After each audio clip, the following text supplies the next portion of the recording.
Hello, once again, audience, and welcome back to DomiNations with Mac Marla. and Christopher and Baby. Shadow and Baby and kids, yeah, and Ryan and Desmond.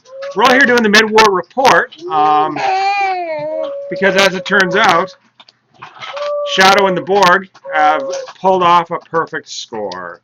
We're kind of sad to see that, but happy at the same time. So far, I think the activity based around the war, the attacks, the communication have all been absolutely amazing. And I was quite privileged to have Shadow come and 5-star my base. You want that? I'll take that. You'll take that? So what do you think, Shadow? It's been a very good work for us.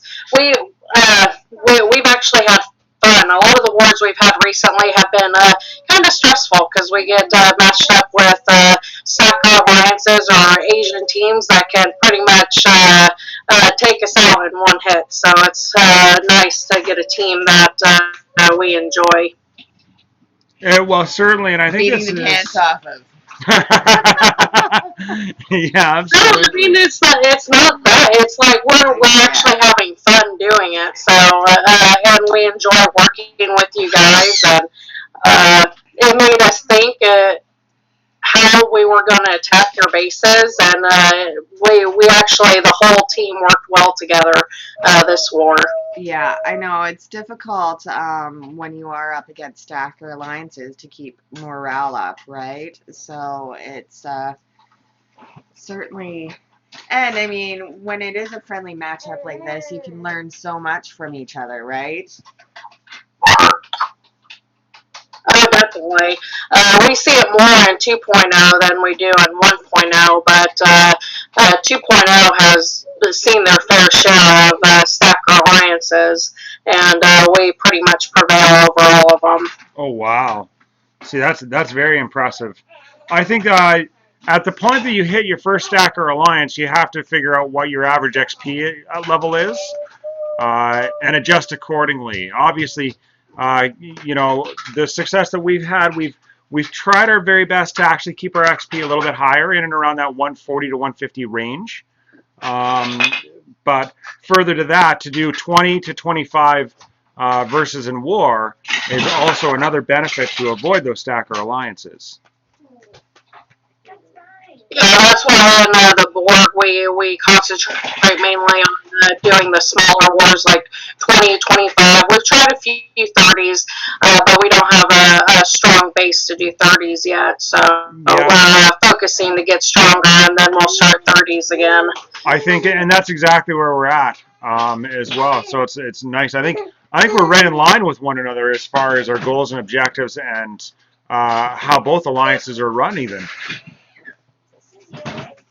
So a few of the highlights. There's a lot of highlights. There's a ton of actually uploaded videos. If you guys would like to check some of those out, be sure to find the Discord link down below. Come on in. There's a whole raft of new people, and we love seeing the action there. But there's also some videos that have been shared through the Discord server in regard to head-to-head action. So if you're curious to watch me get destroyed and pummeled upon, then that's the place to do it. That's the place to see. So what do you think? Where are you guys going after this? I heard some tell of you guys are going to try and do something with Hobbit zombies? Yeah, we've actually faced Hobbit zombies twice in the past. One when we were a fairly new alliance called Skyrim 1, and then we changed our name to the Borg. And we beat them, I think, the first time, and then they beat us the second time. But both matchups have been very fair and even, so this third one will be a good test of both of our skills. Oh, very good. Well, maybe we'll have to take on the winner of those. We don't mind, but we actually like these head-to-heads. They make the game more fun, and that'd be definitely something that Nixon should look into. That way other teams are seeing how they are, and to see how even the matchups can be compared to some of the stuff that they pair you up with. Well, yeah, and that's just it. I mean, I find a lot of them, all too often, we're either up against an alliance where we're like, yeah, okay, and everybody just goes and does their attacks, and it's pretty much a perfect war right off the bat. Short maybe 1-2 attacks, or on the flip side, it's a stacking alliance. So I completely agree, and I've got to be honest, I would rather have a friendly matchup with a stalemate than have an easy war.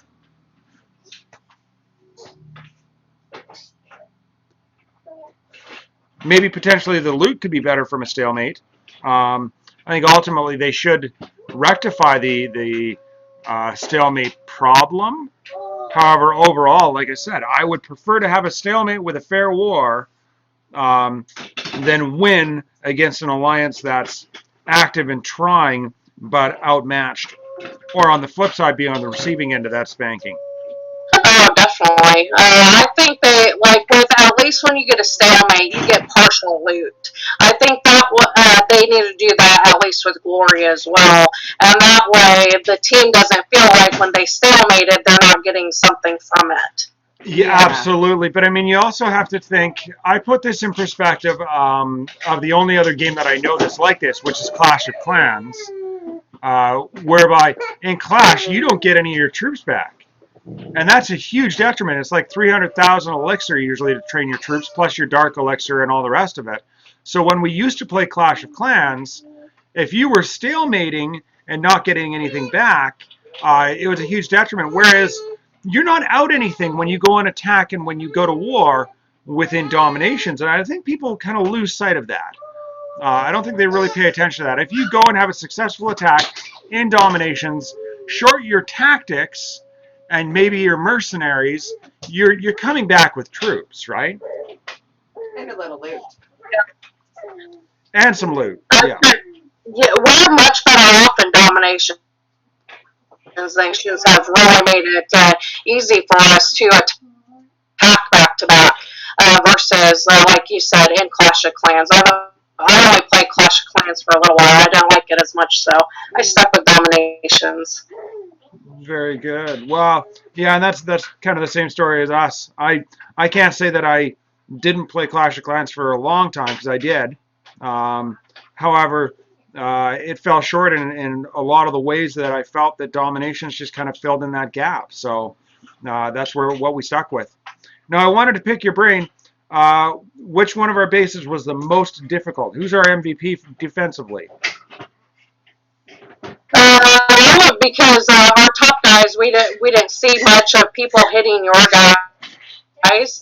I would definitely probably say a few of your bottom guys. I know Cookie got hit 3 times and has a very good base layout. So definitely props to Cookie for that base layout. Let me look at the other one. We had another one that I think hit 2 or 3 times in the bottom. There's probably Ice. Sock Madik has a good base as well. I know we have a little bit of a difficulty on him. Yeah. And then Wax Jr. has a good base too.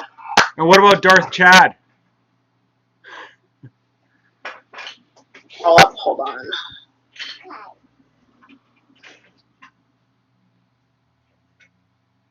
Oh, look at him. For Gunpowder base, his base is actually very well set up. And the defenses around his town center have a person going, wow. Who actually hit him? Who hit Darth Chad is what I want to know.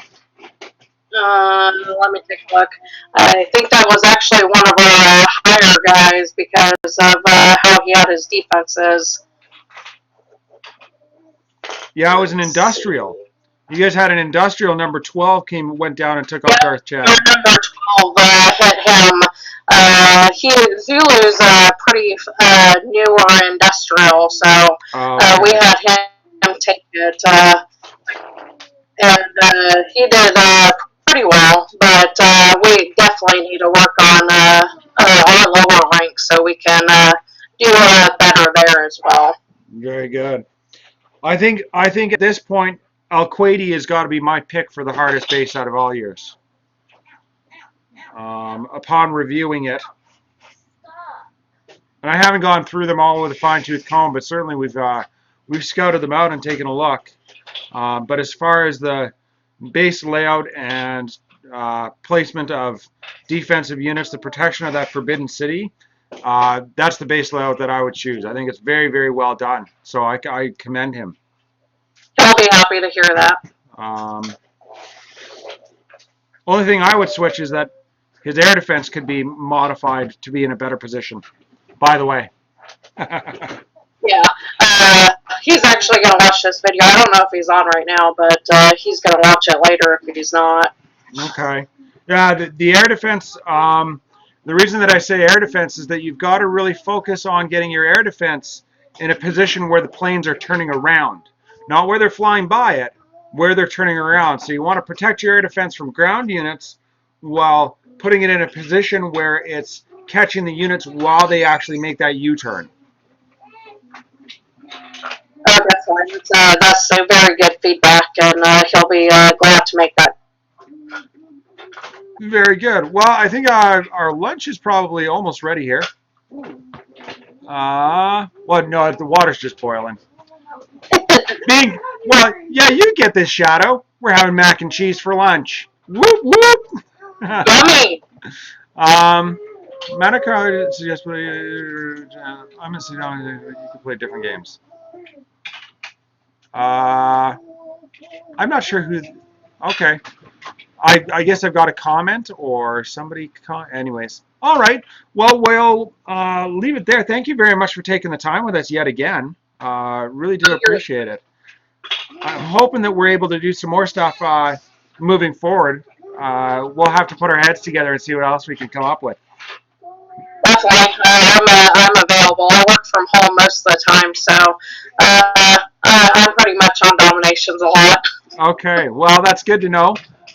We'll leave it at that, and I'll be sure and come and poke you as soon as we manage to get a perfect war on you guys. Yep. All right. I'm looking forward to it. Yes and no? Is that what you're saying? Yes. Very good. Well, have yourself a great Saturday, or Sunday rather, and we'll talk to you a little bit later on this evening. You too. Thanks. Cheers.